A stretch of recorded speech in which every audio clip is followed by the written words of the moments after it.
Shalom, shalom à toi mon frère, ma soeur, mon ami et même mon ennemi. Je vous aime tous de l'amour du Seigneur.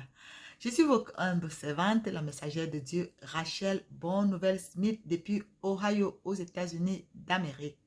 Aujourd'hui, nous sommes jeudi, le 8 septembre 2022. C'est déjà la nuit, comme vous pouvez le constater. Mais j'ai quelque chose de très important à partager avec vous.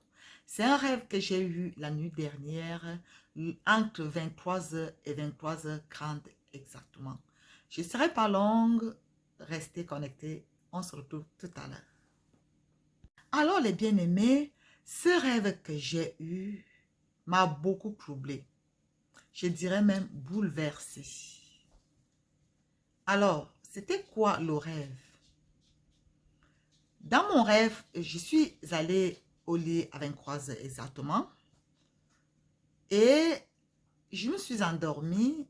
Vous voyez, le genre que tu n'es pas vraiment profondément endormi.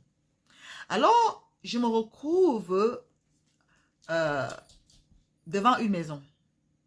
C'était comme si c'est ma maison et il y avait une bassine d'eau et je lavais mes cheveux sur la bassine. Et c'était comme si j'avais vraiment de longs cheveux naturels. Mes cheveux sont naturels en passant, mais je n'ai pas de longs cheveux comme ça. Bon, ça c'est une autre explication qui est très personnelle. Je ne vais pas la partager ici avec vous. Donc, j'avais donc de très longs cheveux et je les lavais. Ma tête était baissée et je pouvais tirer mes cheveux comme ça et avec du shampoing et tout.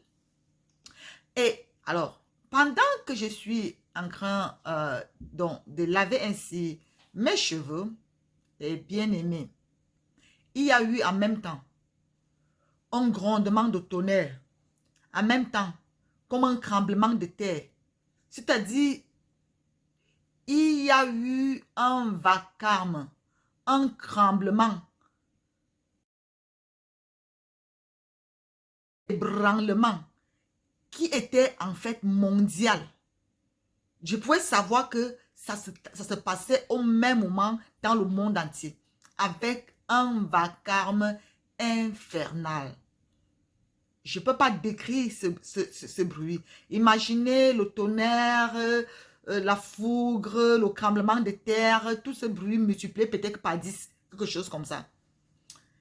Alors, pendant qu'il y a donc ce grand grondement et ce bruit et tout, je suis là. C'est comme si je me suis comme évanouie, en fait. C'est comme si j'ai comme perdu connaissance. Ou alors, tout est devenu noir dans le monde entier. Donc, c'est comme s'il n'y avait plus de lumière, quoi. Voilà, c'est ça. C'est comme si on se retrouvait dans un moment d'obscurité, de noir total, de ténèbres totales, où il n'y avait plus la lumière. Alors, et en même temps, c'est comme si j'avais perdu connaissance. Et je ne sais pas combien de temps cela a duré dans le rêve, mais ça a pris un petit bout. Ça a pris un bout. Et finalement, dans le rêve, je reviens donc à moi. Le bruit s'est calmé, le vacarme s'est calmé, le tonnerre et tout. Ça s'est calmé et je reviens donc à moi. D'abord, j'ai les yeux fermés et je commence à me poser la question. Est-ce que je suis encore en vie ou bien je suis bien morte? Est-ce que je suis toujours sur cette terre ou alors je suis déjà... Donc, j'ouvre donc les yeux doucement. Et quand j'ouvre les yeux, je me rends compte que je suis placée au même endroit où j'étais devant ma maison en train de laver les cheveux. Alors, automatiquement, il y avait autour de moi un peu comme la forêt parce qu'il y avait les arbres et il y avait une route. Euh, Dans ma tête, c'était comme si je suis au Cameroun. Bref, c'était comme si je suis dans un pays d'Afrique. Bon, alors, sur cette route, j'entends donc la voix des personnes qui passaient et je reconnais aussi la voix d'un pasteur, d'un serviteur de Dieu que je connais, dont je n'avais pas eu les nouvelles depuis longtemps, mais qui récemment m'a contacté. Et j'entends donc sa voix avec d'autres personnes en route et c'était comme s'il prêchait. Je ne me rappelle plus ce qu'il disait aux gens. Et c'est là où je me suis réveillée. Alors, je vais vous donner quelques explications que j'ai reçues du rêve tout à l'heure et nous allons prier parce que, comme je l'ai dit, ce rêve est très bouleversant, mais également très significatif. On se retrouve tout à l'heure pour l'explication. Que le Seigneur vous bénisse. Alors, les bien-aimés, avant de vous donner l'explication du rêve, qu'est-ce que j'ai fait quand je me suis réveillée? Je suis d'abord restée calme, étendue sur mon lit. Et puis, directement, j'ai pris mon téléphone et j'ai fait l'audio du rêve pour raconter ça à ma fille parce qu'elle était au travail. Et je lui ai envoyé le rêve et j'ai prié et puis je me suis couchée. Le matin, j'étais encore dans la prière et j'ai commencé à dire au Seigneur, Seigneur, c'est quoi ce rêve? C'est quoi cet ébranlement? C'est quoi ce grand bouleversement? C'est quoi ce tremblement, ce tonnerre, ce vacarme? C'est quoi ce chaos? Et c'est quoi cette ténèbre? C'est comme une période de noir total. Seigneur, c'est quoi? Alors, et le Seigneur m'a donné une parole pendant que j'étais en train de prier. J'ai reçu ce que je vais vous lire tout à l'heure en vous donnant des explications. Voici donc la parole que j'ai reçue du Seigneur au travers de laquelle je vais vous expliquer le rêve. Agé chapitre 2. Pour ceux qui sont un peu familiers avec la Bible, vous allez facilement comprendre. Alors, nous allons lire à partir du verset 3, il dit: Quel est parmi vous le suivant qui ait vu cette maison dans sa gloire première? Et comment la voyez-vous maintenant, telle qu'elle est? Ne paraît-elle pas comme rien à vos yeux? Maintenant, fortifie-toi, Zorobabel, fils de Jotchadak, souverain sacrificateur. Fortifie-toi, peuple du pays, peuple entier du pays, excusez-moi. La Bible ici a les petites écritures. Fortifie-toi, peuple entier du pays, dit l'Éternel, et travaillez, car je suis avec vous, dit l'Éternel des armées. Je reste fidèle à l'alliance que j'ai faite avec vous quand vous sortîtes de l'Égypte, et mon esprit est au milieu de vous, ne craignez pas. Verset 6. Car ainsi parle l'Éternel des armées, encore un peu de temps. Voilà où ça devient très intéressant. Encore un peu de temps et j'ébranlerai les cieux, la terre, la mer et le sec. Je vous dis, ce que j'étais en train de vivre dans ce rêve, c'était un ébranlement des cieux, de la terre, de la mer. C'est-à-dire que c'était un ébranlement. Tout était comme secoué. Tout était comme secoué. Comment on dit en anglais? Shake. Ok. Car ainsi parle l'Éternel des armées, encore un peu de temps. Encore un peu de temps. Et j'ébranlerai les cieux et la terre, la mer et le sec. J'ébranlerai toutes les nations. Les trésors de toutes les nations viendront. Et je remplirai de gloire cette maison, dit l'Éternel des armées. L'argent est à moi et l'or est à moi, dit l'Éternel des armées. La gloire de cette dernière maison sera plus grande que celle de la première, dit l'Éternel des armées.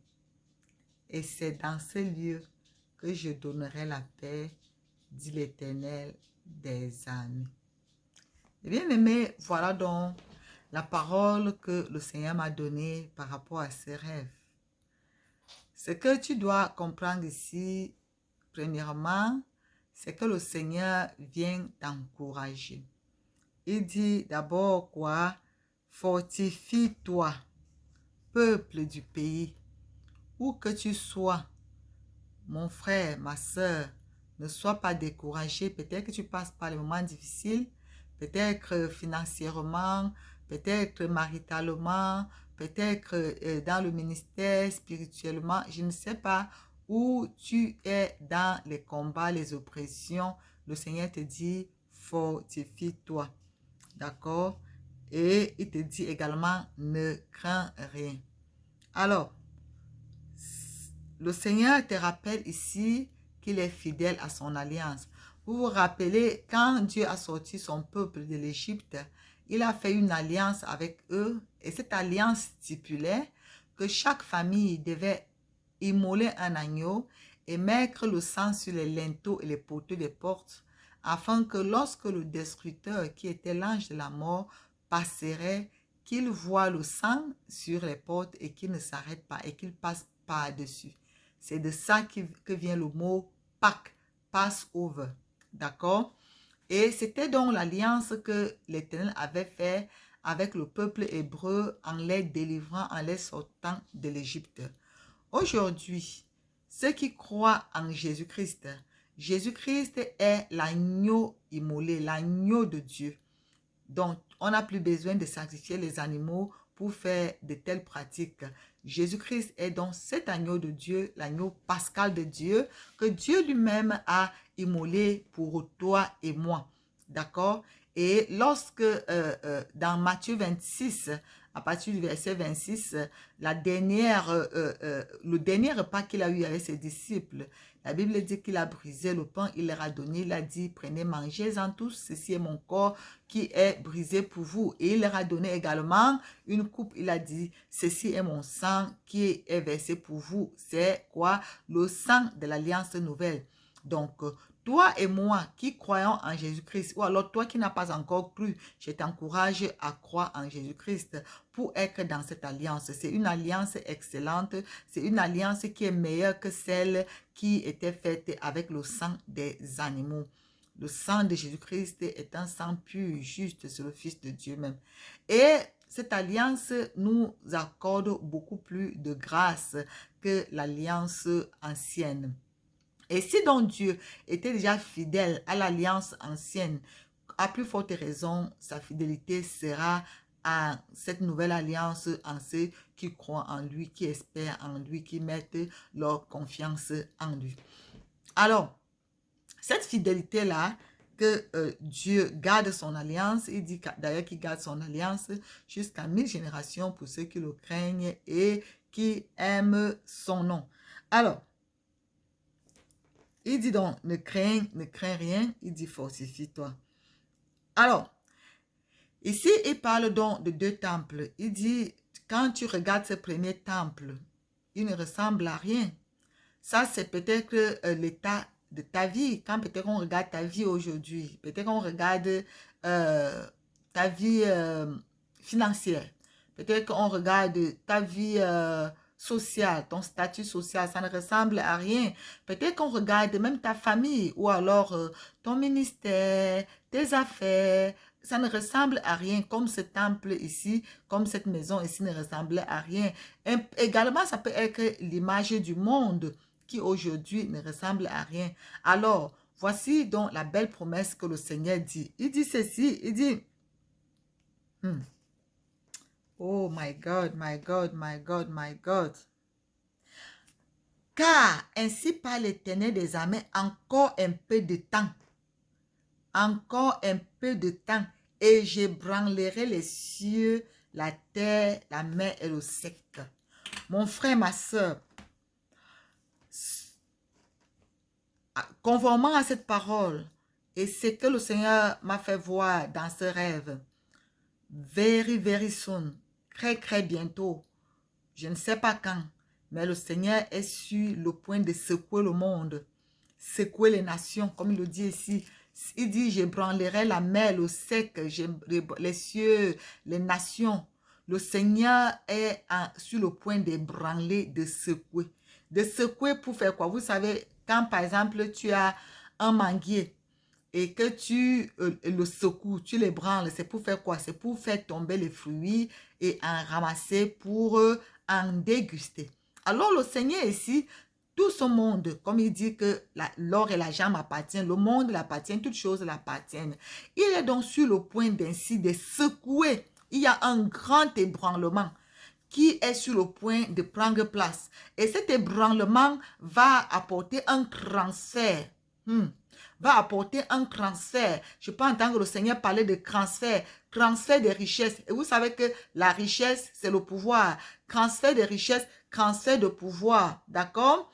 On parle du pouvoir d'achat quand quelqu'un a les moyens qu'il peut tout s'acheter. On parle du pouvoir d'achat. Le Seigneur est sur le point d'ébranler les richesses, les trésors des nations pour faire un transfert. Le Seigneur parle de upgrade. Ça dit qu'il y a ses enfants.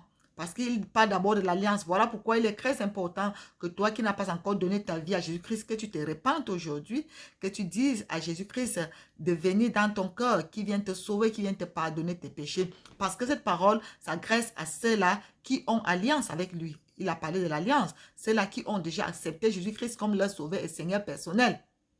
C'est eux qui vont recevoir ce transfert des richesses. Le Seigneur est sur le point de dépouiller les nations. Il est sur le point de faire un transfert de pouvoir et de richesses en levant ces richesses en que les mains de ceux-là qui les utilisent pour des causes diaboliques, pour des causes sataniques, qui utilisent les richesses de ce monde que Dieu dont Dieu est le maître, le détenteur, et il a donné aux gens gracieusement parce qu'il est un Dieu généreux. Mais les gens abusent donc de ce qu'il leur a donné. Ils utilisent ça pour la perversion, pour la corruption, pour la destruction. Alors, qu'est-ce que le Seigneur est sur le point de faire? Il dit bientôt, il va ébranler le ciel, la terre, la mer, le sec. Il va ébranler les nations. Et qu'est-ce qu'il va faire? Il dit quoi? J'ébranlerai toutes les nations. Les nations. Voilà pourquoi je vous dis que dans le rêve, c'était comme si c'était une secousse mondiale. C'était comme si c'était quelque chose qui se passait en même temps, au même instant dans le monde entier. Et il dit quoi? Les trésors de toutes les nations viendront. Viendront où? Viendront à toi, toi qui crois, toi qui es enfant de Dieu. Les trésors des nations viendront à ceux-là qui sont donc comme son temple, ceux-là qui le servent, ceux-là qui ont consacré, dédicacé leur vie au Seigneur, ceux-là qui ont accepté Jésus-Christ comme sauveur et Seigneur. Le Seigneur dit que ces trésors des nations viendront et il va remplir ta vie, remplir tes comptes bancaires, remplir, bref, les avoirs de ceux-là qui se confient en lui, qui espèrent en lui, qui ont la crainte de Dieu. Il dit, je remplirai de gloire cette maison, dit l'Éternel des armées. Il dit, l'argent est à lui, l'or est à lui. Tout ce qu'il y a dans ce monde appartient à Dieu. C'est Dieu qui en est le maître, le propriétaire et le créateur. Alors la Bible dit que c'est lui qui a le pouvoir d'enrichir ou d'appauvrir. Et ne me comprenez pas mal. Je ne suis pas une prédicatrice de l'évangile de prospérité. Non, loin de là. Je prêche l'évangile de la repentance, l'évangile du salut, du royaume des cieux. Tu dois premièrement être un enfant de Dieu pour pouvoir bénéficier de ce qu'il veut faire. D'accord? De ce qu'il veut faire. Les bien-aimés, je n'ai pas fabriqué ce rêve. Je ne l'ai pas fabriqué. Je vous dis juste, tu es libre de croire ou de ne pas croire. D'accord? Et on verra ce que le Seigneur va faire. Moi, je viens juste vous apporter le rêve et la parole que le Saint-Esprit m'a donnée et qui, justement, est en concordance avec ce rêve. Alors, mon frère, toi, peut-être qui a les moyens et qui les utilise à de mauvaises fins, fais attention. Si tu ne te répands pas, tu risques de te retrouver bredouille sans savoir ce qui s'est passé. Parce que j'ai comme... Je ne dis pas que c'est exactement ça, mais je vous dis ce que je ressens. J'ai l'impression parce que je vous ai dit qu'à un moment, il y a eu comme un temps de noix total, comme un temps de silence total, comme un temps de ténèbres total. j'ai l'impression qu'il risque d'avoir comme, peut-être que c'est l'Internet qui peut partir comme ça partout dans le monde. Comme s'il va avoir quelque chose qui va apporter comme un arrêt total, qui va plonger le monde entier comme dans un temps de mort. Comme je me suis retrouvée, j'étais comme évanouie. Comme, vous savez, aujourd'hui, tout dépend de l'Internet, tout dépend de ces technologies-là. Imaginez si pour une journée ou même quelques heures, tout cela est coupé. Le monde sera comme évanoui, comme mort, comme... vous voyez ce que je veux dire? Et j'ai l'impression que c'est ça qui peut arriver, que c'est ça qui risque d'arriver. Et c'est pendant ce moment-là que le Seigneur va faire son transfert. Il sera en train de faire le transfert, enlever, vider les comptes bancaires des perverses, vider les comptes bancaires des méchants, des mécréants, des corrompus, de ceux-là qui blasphèment son nom, de ceux-là qui ne croient pas en lui, c'est ça, de ceux-là qui vivent sans foi ni loi. Et il va faire donc le transfert pour remplir plutôt ses enfants et ses élus. Et bien aimé, il est temps pour toi de te rattacher au Seigneur parce que toutes ces choses, et il dit que quoi? La gloire de cette dernière maison sera plus grande. Ça veut dire que quoi? Ça veut dire que toi qui aujourd'hui tu ne ressembles à rien, tu es méprisé, peut-être parce que tu n'as pas les moyens que les autres ont. Le Seigneur, si cette parole s'adresse à toi, si tu es dans la bonne position de celui-là qui cherche à faire la volonté de Dieu, alors le meilleur est à venir pour toi. Le meilleur est à venir pour les enfants de Dieu. Il y a une gloire qui est sur le point de descendre dans la vie des enfants de Dieu, les bien-aimés. Alors, c'est un peu ça le rêve et également son explication. J'ai dit qu'en ce qui concerne mes cheveux que je lavais et, mes cheveux qui étaient subitement très longs, c'est une explication personnelle que je ne vais pas partager avec vous. Si le Saint-Esprit me convainc, je pourrais vous dire cela dans une autre vidéo, mais pas ce soir. Je voulais juste ne pas aller au lit sans partager avec vous ce que j'ai vu parce que c'est très significatif. Je vais t'encourager également à prier pour ça, à demander au Seigneur, parce que j'ai dit au Seigneur, Seigneur, quand est-ce que tu vas le faire? Il a dit, car ainsi parle l'Éternel, encore un peu de temps. Il a dit encore un peu de temps. Et vous savez, la Bible dit qu'avec Dieu, un jour c'est comme 1000 ans c'est comme un jour. Donc ça peut se passer n'importe quand. Il faut seulement être alerté spirituellement, éveillé spirituellement. Il faut être en prière, il faut être dans la présence de Dieu. Toi qui es dans le péché, répands-toi. D'accord? Toi qui as été découragé, reprends courage dans la prière, la méditation, la parole de Dieu, dans le jeûne. Excusez-moi. Bref, reviens au Seigneur, ton Père Dieu t'aime et il veut faire de grandes choses pour toi. Alléluia. Alors les bien-aimés, comme vous pouvez le constater, mes yeux, mes yeux reflètent le sommeil. Mais je peux pas aller au lit sans faire cette vidéo parce que je sens comme une urgence dans mon cœur, dans mon esprit. Et que, donc il faut que chacun de nous prenne quelques dispositions par rapport à tes affaires, par rapport à tes finances, même si tu as les investissements, essaie de voir comment peut-être mieux les sécuriser pour ceux qui s'y connaissent. Donc voilà un peu. Alors moi, je vais juste prier. Je vais juste prier. Père, je te rends grâce parce que tu es Dieu. Tu parles tantôt d'une manière, tantôt d'une autre. Et tu dis qu'on ne prend point garde. Pardonne-nous, Seigneur, parce que parfois nous sommes dans la distraction et nous négligeons tes avertissements.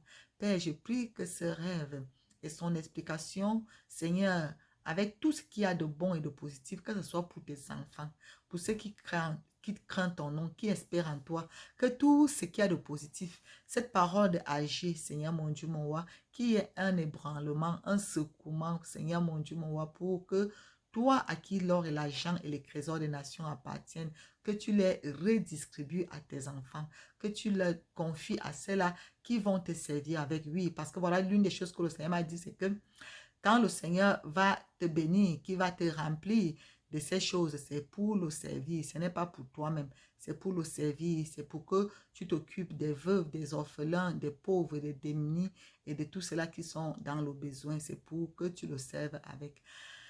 Père, merci infiniment que ton Esprit Saint nous aide davantage à être éveillés et au bon endroit pour faire ta volonté. Merci Seigneur, que ton nom soit béni au nom de Jésus-Christ. Amen, amen. Amen, les bien-aimés. Voilà, c'était donc ce que je voulais partager avec vous. Excusez-moi, j'ai eu une journée vraiment trop pleine. Malgré mes efforts, on peut toujours voir la fatigue sur mon visage. Alors, je vais juste t'encourager à continuer à prier par rapport à ça. C'est la fin donc de ce petit message. Je vous aime, mais Jésus-Christ vous aime bien plus. Shalom, shalom et à bientôt par la grâce de Dieu.